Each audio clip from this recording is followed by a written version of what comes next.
बस बस बस बस बस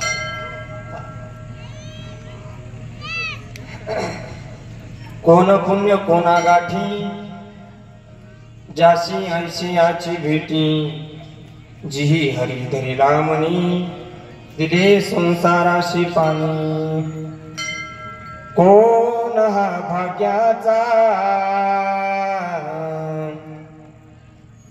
ऐशी याची बोले वाचा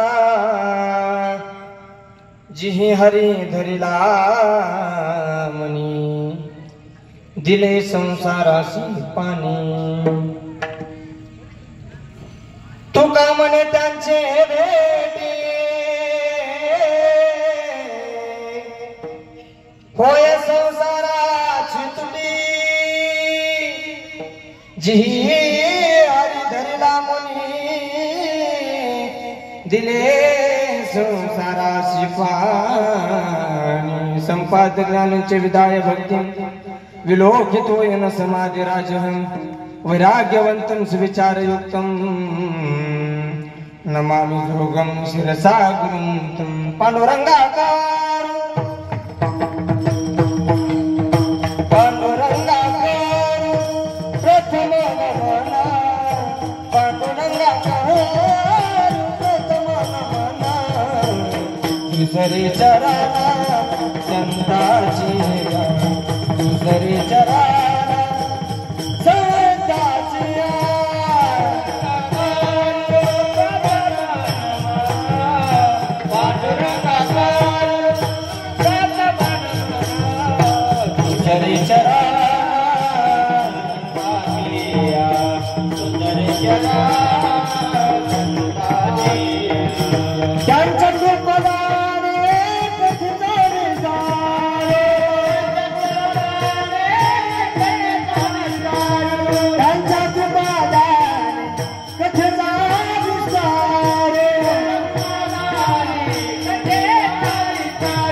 त्यांच्या कृपादाने कथेचा विस्तारो त्यांच्या कृपादाने कथेचा विस्तारो बाबाजी सद्गुरू दासतो बाबाजी सद्गुरू दासतो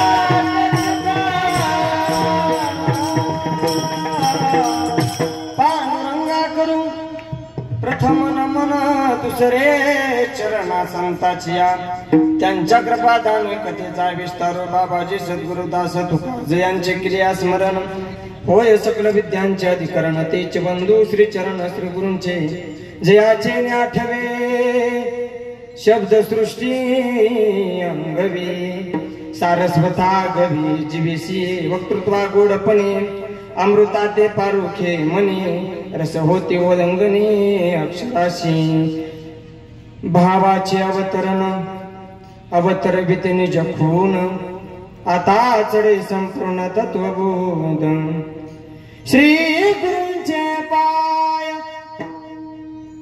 जे हृदय घेऊन टाय ते बडे भाग्य होय उन्मेषाची ते नमस्कारो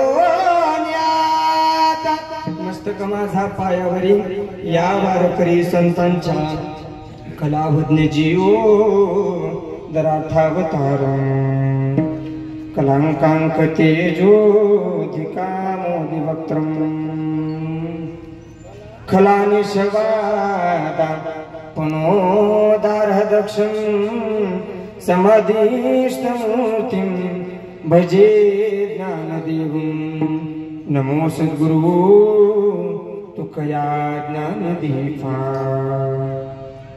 नमो सद्गुरु सच्चिदानंद रूपा नमो सद्गुरु भक्त कल्याण मूर्ती नमो सद्गुरु भास्करा पूर्ण कीर्ती घ्यावी घ्यावी माझी सेवा देना दुर्बळाची देवा देना दुर्बळाची देवा देना दुर्बळाची देवा घ्यावी घ्यावी माझी सेवा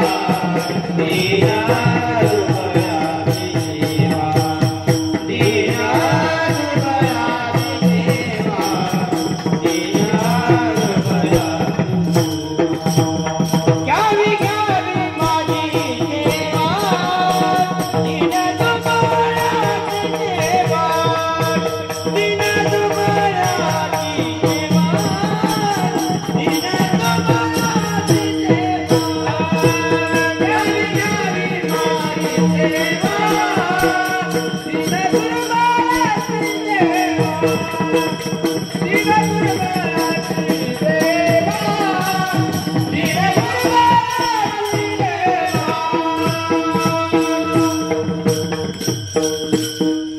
रायगडी मंदिरी वसे माझा राया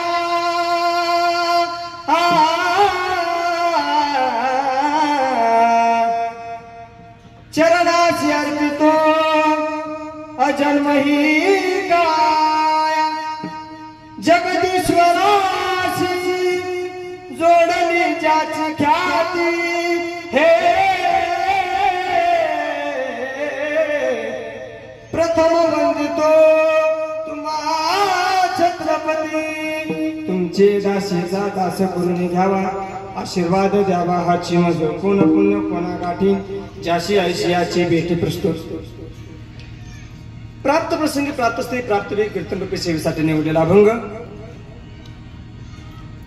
महान भगवत भक्त संत सम्राट महाराष्ट्र भूषण जगाचा संसार सुखाचा होण्याकरता स्वतःच्या संसाराची पूर्णाहुती देणारे जगमान्य संत देवमान्य संत नव्हे संत मान्य संत जगद्गुरु तुकोबरायचा संतपर प्रकरणातील नव्हे संतांचं महात्म्य प्रतिपादन करणारा अभंग विठाला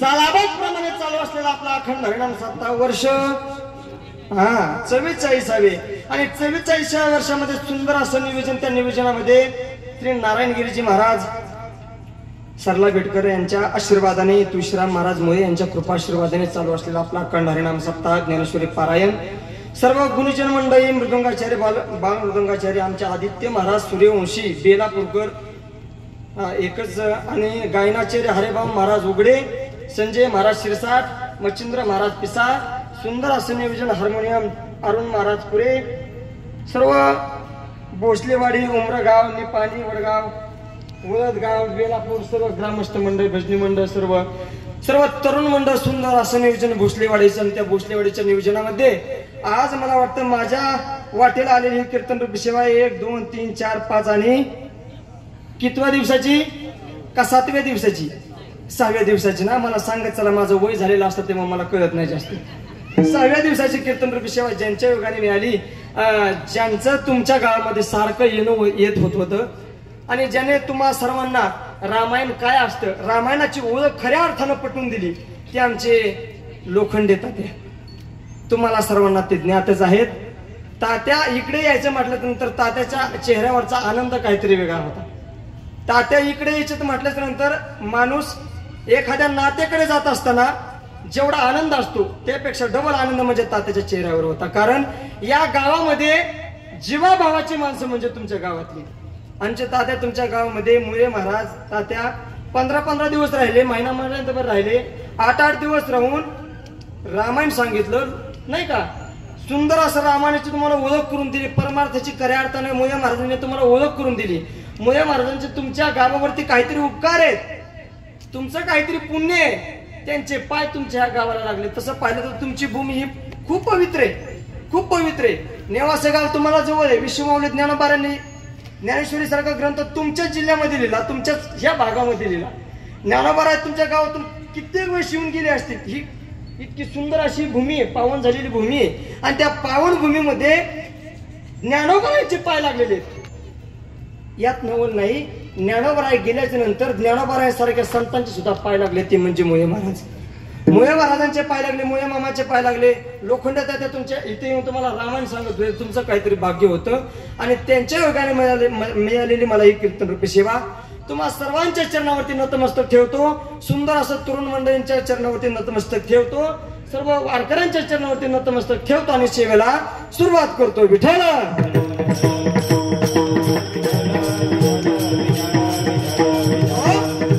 सेवेसाठी घेतलेला अभंग जगद्गुरु तुकोबा राहायचा आहे.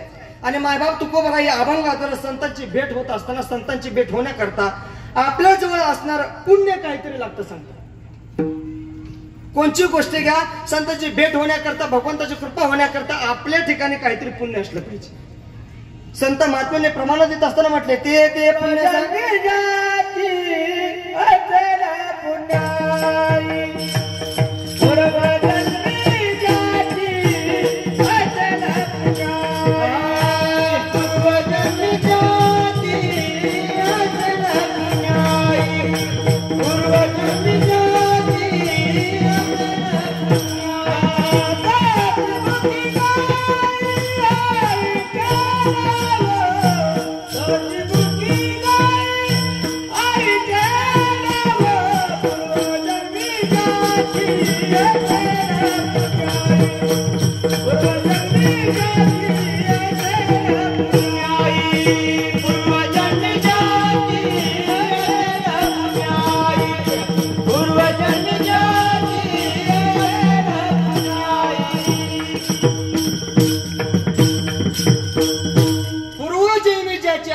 पुण्याई.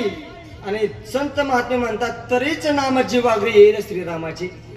जर बहुत सुकृताची जोडी, म्हणून विठ्ठली आवडी. भगवान परमात्मा आवडण्याकरता संत महात्म्यांच्या संगतीमध्ये जाण्याकरता पुण्य लागतं. मी तुम्हाला सांगत होतो, संतांच्या संगतीमध्ये जाण्याकरता पुण्य लागतं. संत महात्मे म्हणतात, ते पुण्य साच्या पुढे, तरी ते बहुता जन्मी जोडे. नाम तुझे वाचेची आतुडे, समागम घडे संतांचा. ते पुण्य आपल्याला सासावं लागतं. एका जन्माचं नाही, मग एका जन्मात नाही साचलं तर तरी ते बहुता जन्मी जोडे. बहुता जन्माचं पुण्य साचल्याच्या नंतर मग काय होतं महाराज, नाम तुझे वाचेशी आतुडे. आणि एकदा भगवान परमात्म्याचं नाम आमच्या मुखाला आल्याच्या नंतर काय होतं, मग समागम घडे संतांचा. खऱ्या अर्थानं पाहिलं, या भूतळावरती अवतार आलेले संत आहेत, पण ऐका, आपण सर्वजण जीव या भूतलावर जगतो. सांगणारे संत आहेत, ऐकणारे जीव आहेत. माझा प्रश्न राहील तुम्हाला, तुम्ही असं म्हणाल महाराज आम्हाला सांगणारे भरपूर आहेत, ऐकत असताना आम्ही संतांचं काय ऐकायचं? दादा थोडासा विकू कमी करा, बोलतो.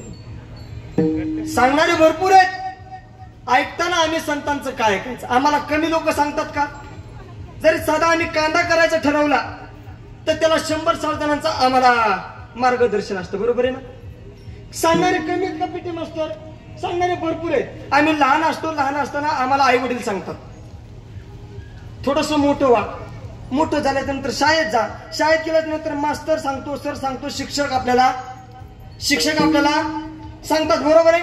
अजून थोडं मोठं व्हा, मोठं झाल्यानंतर लग्न झाल्याच्या नंतर ते घरात आलं, काय बायको घरात आली, आणि बायको आल्याच्या नंतर बायको सुद्धा सांगते. तुमच्याकडे बायका सांगतात का? बरोबर आहे, तुमच्याकडला का ना आमच्याकडलं सारखंच असणार ना.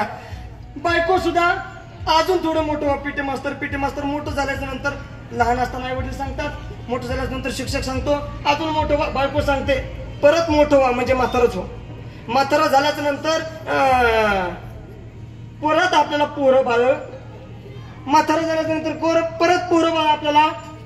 लहान असताना आई वडील, थोडं मोठं व्हा शिक्षक, अजून थोडं मोठं बायको, म्हातारा झाल्यानंतर परत पोरबा आपल्याला सांगतात.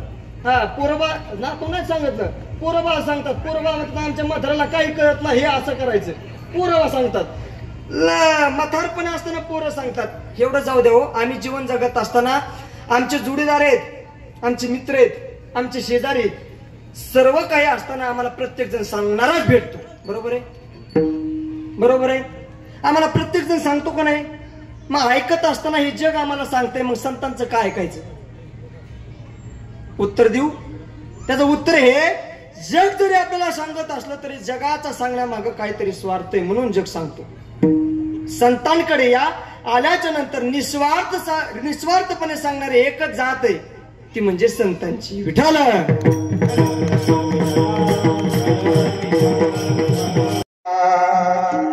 जिथे राघव तेथे सीता, जिथे राघव तेथे सीता. प्रभू, तुमच्या सुखामध्ये मी तुम्हाला साथ देत होते, दुःखामध्ये मी सुद्धा तुम्हाला साथ देणार. तुम्ही जर या राज्याचे राजे झाला असता तर तुमची पट्टराणी म्हणून ही सगळ्या राज्यामध्ये फिरली असती. प्रभू, आज तुमच्यावर दुःख आलं म्हणून मी माघारी फिरणार. मी तुमची सीता आहे प्रभू. आणि खऱ्या अर्थाने ती रामाची सीता होती. बरं, जर आपली आता सीता असती, आपल्या सीतेने सांगितलं असतं, हे रामा, तुझा तो ट्रॅक्टर, तुझी ती शेती, तुझ्या त्या गाया आणि तुझं ते कर्ज, तुझा तू बघ, मी चालले माझ्या माहेराला. आपली सीता म्हणली असती. सीता रामाचीच होती. आणि रामाची सीता सांगत होती, मी दुःखामध्ये साथ देणार, सुखामध्ये मी जशी साथ देते, दुःखामध्ये मी सुद्धा साथ देणार. रामचंद्र प्रभूंबरोबर सीता अरण्यात निघाली, 14 वर्ष वनवासात निघाली. ही गोष्ट लक्ष्मणाला कळाली. लक्ष्मण धावत आला आणि धावत येऊन सांगितलं, प्रभू, मला सुद्धा तुमच्या बरोबर यायचे. रामायण तुम्ही सर्वांनी ऐकलेले, रामायणाचं वेळ तुम्हाला सर्वांनी लावलेले यांनी. पण सांगल, रामायण असा ग्रंथ आहे राजा हो, रामायण असा ग्रंथ आहे जो ग्रंथ आपल्याला भावाचं कर्तव्य सांगतो, आपल्याला पत्नीचं कर्तव्य सांगतो, आपल्याला आई वडिलांचं कर्तव्य सांगतो, आपल्याला एका पित्याचं कर्तव्य सांगतो. सर्व कर्तव्य सांगणारा एकच ग्रंथ आहे, तो म्हणजे रामायण. जर रामचंद्र प्रभूला 14 वर्षाकरता वनवासात पाठवलं असतं आणि मागं लक्ष्मण सुखात राहिला नसता का? राहिला असता. तरी सुद्धा लक्ष्मण म्हणत होता, मला तुमच्यासोबत यायचे. आपण एका फुटा करता बांधतो, त्या भावाचं प्रेम ते रामायण सांगतं. रामचंद्र प्रभू अरण्यात गेले, वनवासाला गेले असताना ज्यावेळेस भरत मामाचे गावून माघारी आली, ही गोष्ट ज्यावेळेस भरताला कळाली, आवाज द्या थोडा, ज्यावेळेस ही गोष्ट त्याला कळल्याच्या नंतर सांगितलं, या गादीवर बसण्याचा अधिकार माझा नाहीये. ही गादीचा अधिकार फक्त आणि फक्त माझ्या दादाचा, माझ्या रामचंद्र प्रभूंचा आहे. भरत मागून रामचंद्र प्रभूंच्या भेटी करता जातोय. जात असताना रामचंद्र प्रभूची भेट घेतोय, पाय धरून सांगतोय, प्रभू चला लगेच अयोध्येमध्ये, आणि अयोध्येमध्ये येऊन त्या राजगादीवर बसा. त्या राजगादीवर बसण्याचा अधिकार तुमचा आहे, माझा नाहीये. प्रभू, जोपर्यंत तुम्ही माघारी येत नाही तोपर्यंत मी तुमचे पाय सोडणार नाही. पण प्रभूने सांगावं, भरता, मी एक वचनी, एक बाणी, एक पत्नी, माझा शब्द गेलाय. 14 वर्ष मी वनवास भोगणार, मी माघारी येऊ शकत नाहीये.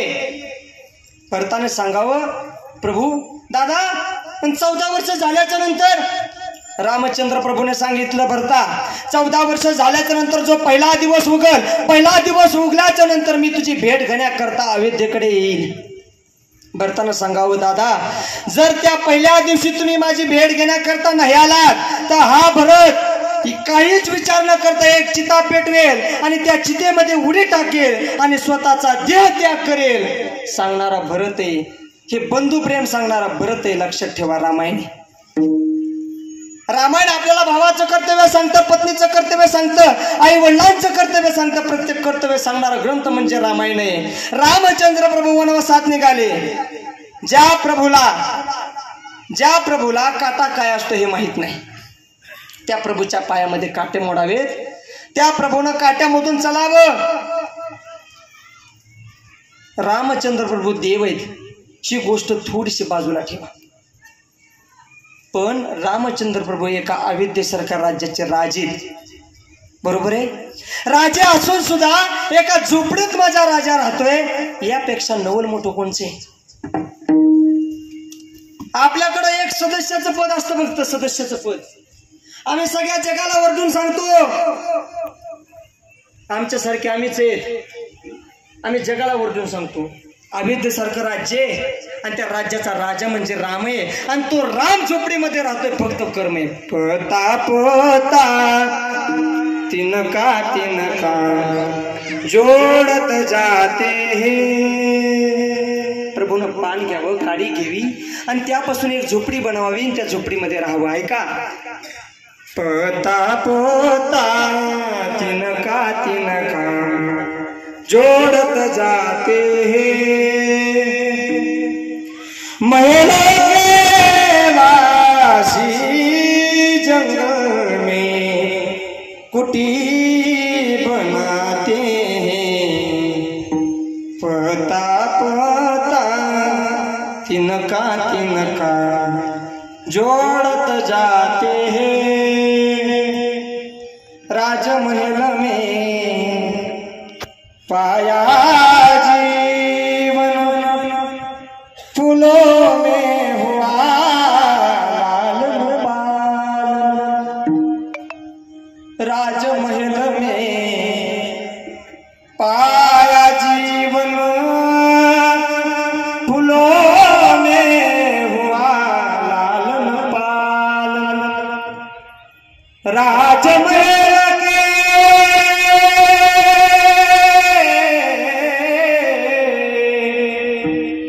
राजमहल के त्याग सभी सुख त्याग अयोध्या त्याग सिंहासन कर्मनिष्ठ हो अपना अपना धर्म निभाते.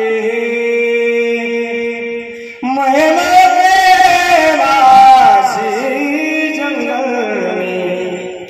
कुटी बनाते हैं. पता पता तिनका तिनका जोड़त जाते हैं. अयोध्या सारखं राज्य आणि त्या राज्याचा राजा म्हणजे माझा रामचंद्र प्रभू आहे आणि त्या प्रभूनं अरण्यामध्ये झोपडीमध्ये राहावं फक्त कर्म आहे. म्हणून हे कर्म आम्ही चांगलं केलं पाहिजे आणि हे कर्म चांगलं केल्याच्या नंतर आमच्याकडे पुण्य येणार आहे.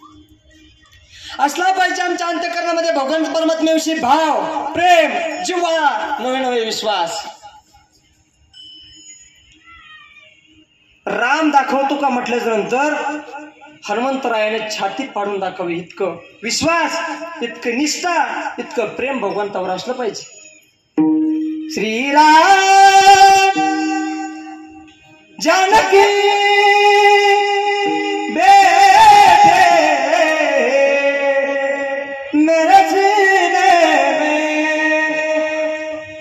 पूछ लो मेरे दिल के नगीने में, पूछ लो मेरे दिल के नगीने में. श्री राम जानकी बैठे मेरे सीने में.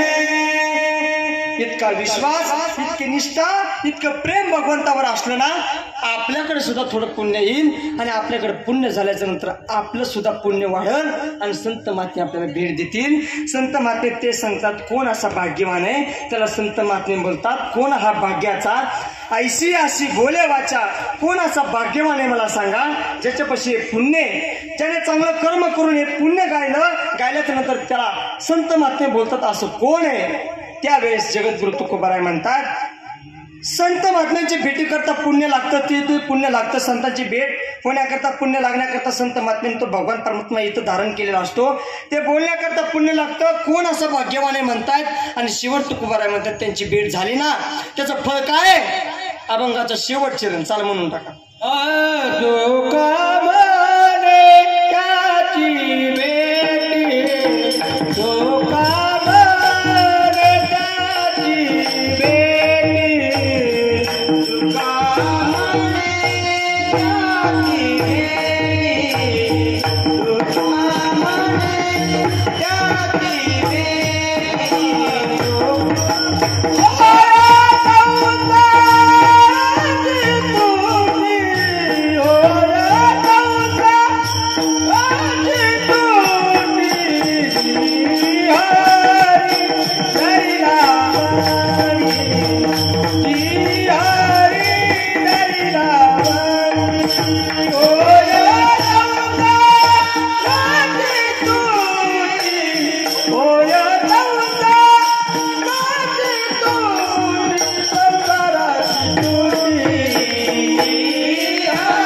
नये त्यांचे भेटी होय संसाराची तुटी. अभंगामध्ये 2 जागेवर संसार आला. पहिला संसार कामक्रोधाचा घ्यायचा, दुसरा संसार म्हणजे पुनरपि जननम पुनरपि मरणम पुनरपि जनने जठरे शयनम. या संसारे खलु दुस्तारे कृपया यारे पारे मुरारे. भज गोविंदम भज गोविंदम भज गोविंदम मोडमते. किती वेळा जन्मा यावे नित्य व्हावे पाहिजे. आपल्या जीवनामध्ये दुःख आहे. दुःख कशामुळे जन्माला यावं म्हणून दुःख आहे. पण संत महात्म्या संगतीमध्ये गेल्यानंतर जन्म मरण खंटून जातं आणि आपलं दुःख नाहीसं होतं. ऐका प्रश्नात शेवटचा प्रश्न तुम्हाला विचारतो, कीर्तन संपवताय का. परमार्थ करत असताना ही भक्ती करत असताना कुणी केली पाहिजे? तरुणांनी केली पाहिजे का म्हाताऱ्या माणसांनी केली पाहिजे? सगळे म्हणतात तरुणांनी केली पाहिजे, कारण प्रमाणात तसे. तरणा भाग्यवंत नटे हरी कीर्तनात. तरुण समाजामध्ये तरुण, ह्या परमार्थामध्ये तरुण तरुण कुठेही येऊ द्या, आल्याच्या नंतर शोभा थोडीशी वाढत असते.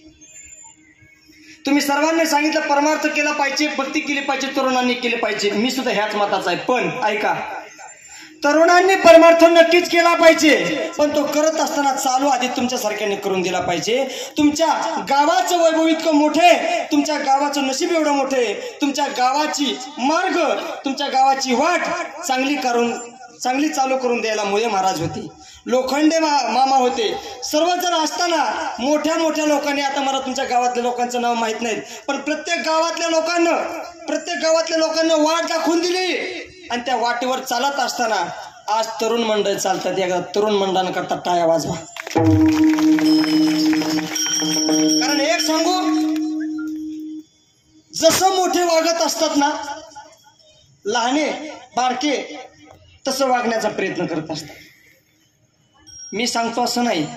गीतेमध्ये वर्णन आहे. गीतामाई म्हणते, यद यद आचरति श्रेष्ठच तत्तदेव तुरो जनाः सेत प्रमाणम कुरुते लोक सततनुवर्तते. त्याला ज्ञानोबा ओवी देत असताना ज्ञानोबा म्हणतात, सर्वांच्या पाठातली ओवी असेल बघा. येथे वडील जे जे करीती तया नाम धर्म ठेविती येथे अनुष्ठिती सामान्य सकळ. आपल्या भाषेत सांगू, जसं वडील वागतात ना, मुलगा तसा वागण्याचा प्रयत्न करत असतो. थोडा दमाने वागा. जसं वडील वागतात, पोरगा सुद्धा वागण्याचा प्रयत्न तसा करत असतो. जसे मोठे वागतात, लहाने सुद्धा तसंच वागत असतात. एका चिकूच्या बागामध्ये, एका पेरूच्या बागामध्ये एक पोरगा पेरू चोरत होता. लक्ष द्या. चोरत असताना मालक आल्यानंतर मालकाने सांगितलं, ए पेरू चोरतो, तुला लाज वाटत नाही? त्याने सांगितलं, मामा चुकला, आता पेरू चोरणार नाही. सांगितलं, तुला लाज वाटत नाही? आता पेरू चोरणार नाही. चल तुझ्या बापाकड. पोराने सांगावं, मामा चुकला, आता चोरी करणार नाही, जाऊ द्या. चल तुझ्या बापाकड. मामा एवढी बार जात. चल तुझ्या बापाकड. मामा एवढी बार जात. चल तुझ्या बापाकड. त्याने सांगितलं, बापाकड काय चाललंय ते पलीकडल्या झाडावर दुसरं पेरू चोरीत आहे. बापच चोरी करत असला तर पोरग काय करणार? आम्ही विचार केला पाहिजे. आम्ही वर्तणूक केल्याच्या नंतर पोरं कसे वागणार आहे? जसं आपण वागल्याच्या नंतर पोरं वागत असतील, तसा आपण विचार करून वागलं पाहिजे. कारण जसे मोठे वागत असतात ना, लहाने तसे वागत असतात. जुनं कुटुंब, 4 मुलं, 1 बाप, आई आणि त्यांच्या 4 बायका, 10 जणांचं कुटुंब आहे. 10 जणांचं कुटुंब. मला सांगा, 10 जणांचं कुटुंब म्हणजे तुमच्या लक्षात आलं असेल ते एकत्रित कुटुंब आहे, बरोबर आहे? आता एकत्रित कुटुंब राहिले, आता सगळा पसारा होऊन झाला नाही का? आता एकच, हम दो हमारे दो, पहिले दो जाने दो. कुठं नाही नारायण गडाकर म्हणतो मी. कोणचं आपला सरला बेटचं? कोणचं? सरला बेटला म्हणतो. तुम्ही म्हणता ना कुठं? नाही, अजिबात नाही. गोदादा, हम दो हमारे दो, पहिले दो जाने दो, सरला बेट. बरं का, विचार दुसरा करता. आता असे पहिल्या काळामध्ये एकत्रित राहायचे, आणि एकत्रित राहत असताना नातवंड प्रतंड आले तरी व्हायला निघत नव्हती, एकत्रित राहायची. आता तसं नाही. आमचं लग्न झालं, लग्न तर लय लांब विषय. आता आमच्यात असं झालंय, लग्न व्हायच्या आधीच व्हायला निघते. वय लग्न. आता जमाना बदला. पहिला पाऊस सुद्धा पावसाच्या दिवसातच पडायचा. पावसाच्या दिवसातच पाऊस पडायचा. आता कधी बी पडतो. ती दुबई सगळी वाहून लावली. दररोज पाऊस आहे त्यांना, म्हणजे कधीही पाऊस पडतो. आपल्याकडे सुद्धा तसंच आहे, दररोज. आता उन्हाळ्यामध्ये दररोज पाऊस चालू. कवितेचं गोड वर्णन करतो. बदलून गेला जमाना, आवाज दे. बदलून गेला निसर्ग,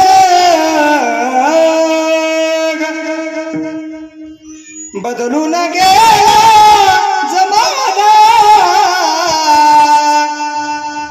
बदलून गेला निसर्ग. या जमान्यामध्ये नाही गुरुजनांचा आदर, या जमान्यामध्ये नाही आई वडिलांची कदर. बदलून गेला जमाना, बदलून गेला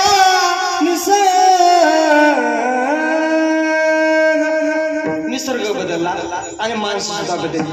पहिली लोक एकामेकाला जीव देणारी माणसं होती. तात्या, आपलं गाव इथून 160 किलोमीटर आहे वाटतं, 160 ते 170 किलोमीटर आहे. पण तुमच्या काळामध्ये तुम्ही 170 किलोमीटर अंतर पार करून जी गाडी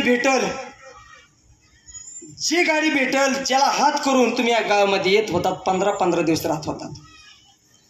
आता आमच्या काळामध्ये रस्ते चांगले झाले, आमच्या बुडाखाली गाड्या बी आल्या, पण तरी सुद्धा मला सांगा, आता कोण 15-15 दिवस जाऊन राहतं पाहुण्याकडे? एक सांगू, पहिल्या काळामध्ये साधनं कमी होती, पण एकमेकाला जीव लावणारी माणसं होती. बरं, साधनं कमी होती, लोकांकडे पैसा कमी होता, पण एकमेकाविषयी अंतःकरणामध्ये प्रेम भाव, एकमेकाविषयी प्रेम इतकं होतं. लोक 15-15 दिवस राहायचे, त्या प्रेमामुळे राहायचे. आता तसं नाही. आता जमाना बदलला. आता घरातलेच एकत्र राहत नाहीत. पाहुण्याचा तर लय विषय लांब असतो. जर एखाद्या गावात गेलं सांगितलं आज आलोय, पुढचा पाहुणाच म्हणतो आले, मग कधी जाणार आहेत? पहिल्यासारखे लोक बी राहिले नाहीत. मला हे सांगायचे, पहिले एकत्रित राहायचे. 10 जणांचं कुटुंब होतं मावशी, आणि त्या 10 जणांचं कुटुंब 5 महिला, आणि 5 महिला म्हटल्याच्या नंतर मला सांगा, मोठं कुटुंब आहे, कामं वाटून दिली जायची. एकीकडे भाजी, एकीकडे धुणं, एकीकडे घराचं काम, सगळीकडे कामं वाटून दिली. एका जावाकडं भाजी करण्याचं काम होतं. भाजी कळती ना तुम्हाला? काय जागेवर तिला कालवण म्हणतात, काय जागेवर भाजी म्हणतात, काय जागेवर कालवण म्हणतात. अजून एखादं नाव आहे का? कोरड्यास बी म्हणतात का तुमच्याकडे? हां, म्हणजे भाजी, कालवण, कोरड्यास सगळं म्हणतात. तिच्याकडे ते करण्याचं काम होतं. आणि कसं आहे, तिने विचार केला, भाजीत मीठ जर आधी टाकलं तर भाजी काय होतं, चव चांगली देत नाहीत आणि काय असेल ते शिजत नाही. मग काय करावं, भाजी करायची आधी फोडणी द्यायची, पाणी टाकायचं, आणि भाजी उकळत आल्याच्या नंतर त्याच्यामध्ये मीठ टाकायचं. तिने सगळी भाजी केली. पण शाळेतलं पोरगं धावत आलं आणि सांगितलं, आई तुला मास्तरांनी शाळेत बोलवलंय, तुला लवकर शाळेत यावं लागते. तिने सांगितलंय भाजी, नाही मला लगेच बोलावलं. हात वडला घेऊन चालला. पोराने वडल्याच्या नंतर तिने हाक मारली, म्हणजे जाऊ बाई या भाजीमध्ये फक्त मीठ टाकायचंय. जावाने सांगितलं, आम्हाला एवढेच काम आहेत का? आमचे काम काय आम्ही गावाला करायला द्यायचे का? मला जमत. दुसऱ्याकडे जावाकडे गेले, सांगितलं भाजीत फक्त मीठ टाकायचं. ती म्हणली जमत. तिसरीकडे गेली, म्हणली मीठ जमत. एक मोठा आधार राहिला होता, तो आधार म्हणजे सासूबाईचा. आणि जसं सासूकडे ती गेली, सांगितलं आत्या भाजी करायची त्यामध्ये मीठ टाकायचे. आत्याने सांगितलं, मला काम सांगते काय? तुझ्या आईने हीच शिकलं काय, तुझ्या बापाने हीच शिकलं काय? जी तमाशा चालू केला, सून म्हणली बडबड करू नका, मीठ टाकते. मीठ घेतलं आणि मीठ बसलेवाडी महिला मंडळ मीठ घेतलं आणि मीठ आपल्या कामाला निघून गेली. पहिल्या जावाने विचार केला, जाऊ म्हटली आज तिला गरज लागली, उद्या आपल्याला लागली तर. मीठ घेतलं पाहिजे महिला मंडळ आणि टाकलं. मीठ घेतलं आणि टाकलं. दुसऱ्या जावाने विचार केला, म्हणली काय बी म्हणा, आपल्या बहिणीसारखीच आहे का नाही? मग आपल्या बहिणीने काम सांगितलं असतं तर मीठ टाकलं नसतं का आपण? मग मग मग मीठ घेतलं पाहिजे टाकलं. मीठ घेतलं पाहिजे टाकलं. मीठ घेतलं आणि तिसरीने विचार केला, म्हणजे ज्यावेळेस मी नांदायला आलते घरामध्ये मला कुणी सांभाळून घेतलं नाही, फक्त हीच जाव होती, जावने मला सर्व काही काम शिकवलं, सांभाळून घेतलं. आज तिला गरज आहे तर मी मीठ टाकू शकत नाही का? मीठ घेतलं पाहिजे, महिला मंडळ टाकलं, मीठ घेतलं आणि टाकलं.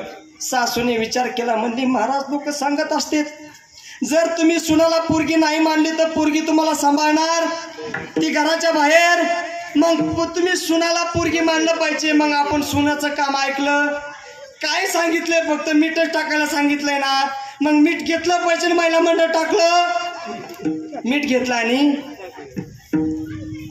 सगळ्यांनी मीठ टाकलं. टाकल्याच्या नंतर आता घरातला करता माणूस आला, जेवायला बसला, बसल्याच्या नंतर हात माग सारला, सारल्याच्या नंतर जेवायला बसला. पहिला घास तोंडात टाकला, टाकल्याच्या नंतर जसा पहिला घास तोंडात गेला, गेल्याच्या नंतर भाजी गोड झालेली होती. बोला, भाजी कशी होती? भाजी खारट होती. खारट झाल्याच्या नंतर डोकं तापलं, डोकं तापल्याच्या नंतर सांगितलं, का ग भाजी एवढीच आहे का?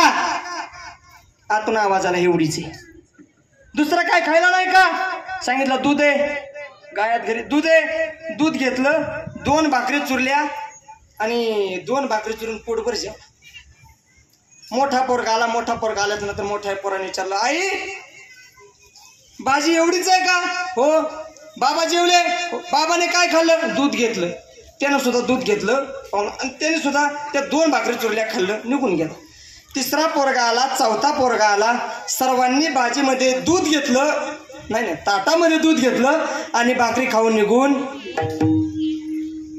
आता पहिलं कसं असायचं, महिला मंडळ जेवल्याच्या नंतर परत आपल्या ह्या तुमच्या ह्या जेवायला बसायच्या आणि मग ह्या जेवायला बसल्या. महिला मंडळ जसा बचत गट जेवायला बसला, पहिला घास तोंडात टाकला आणि टाकल्याच्या नंतर भाजी गोड झालेली होती का खारट? खारट भाजी झालेली होती, पण कुणीच कुणाला बोलत नव्हतं. प्रत्येकीला वाटायचं मीठ कुणा कोणत्यात झाले, कुणीच कुणाला बोला. सगळ्यांनी अर्धी अर्धी भाकर खाली, कुणीच कुणाला बोला. अर्धी भाकर झाल्याच्या नंतर आता सासूच उठली, सासू म्हणू लागली, काही म्हणा, आता माझं वय झालंय, मला पहिल्यासारखा अंदाज लागत. काय झाला त्या बाई? सासूने सांगितलं, माझ्याकडून मीठ थोडं जास्त. सून म्हणली, तुम्ही कधी टाकलं होतं मीठ? तर मी टाकलं होतं. बोपटा झाला, सगळ्या गावाने मीठ टाकलं होतं. माझा दृष्टांत संपला. सिद्धांत आहे का काय? भाजीमध्ये मीठ जास्त झालं, बरोबर आहे, पण त्या घरामध्ये भांडणं झाली का? का भांडणं नाही झाली? करता माणूस कारभारी माणूस समजूतदार म्हणून खाल्लं त्याने दूध घेऊन म्हणून भांडणं झाली. करता माणूस चांगला वागला म्हणून भांडणं झाली नाही का? नाही. जसा बाप वागला म्हणून त्याची पोरं दुसरा तशी वागली का नाही? जर विचार करा, भाजी मीठ जास्त झालं तर खारट झालती. जर विचार करा, त्या करता माणसानं भाजीत मीठ जास्त झाले, खारट झाले, पहिला घास तोंडात टाकलं, इतकं खारट मीठ लागल्यानंतर त्याने ताट घेतलं असतं आणि फेकून दिलं असतं. करत्या माणसानं ताट उचलून फेकून दिलं असतं तर मला असं वाटतंय पोरांनी बायका फेकून दिल्या असते. बरोबर आहे का नाही? घरामध्ये भांडणं झाली नाही याचं कारण आहे, करत्या माणसानं दूध घेऊन खाल्लं. मला हेच सांगायचं आहे का, जर करता माणसाकडे बघून मुलं जगत असली, बारके जगत असली, तर परमार्थामध्ये सुद्धा वाट तुमच्यासारख्याने दाखवून दिली पाहिजे. तुम्ही ती वाट दाखवून दिली आणि ती वाट आता चालवण्याची ताकद ह्या तरुण मंडळीकडे, आणि ती तरुण मंडळ ती वाट चालवणार ही गॅरंटी तुम्हाला असली पाहिजे.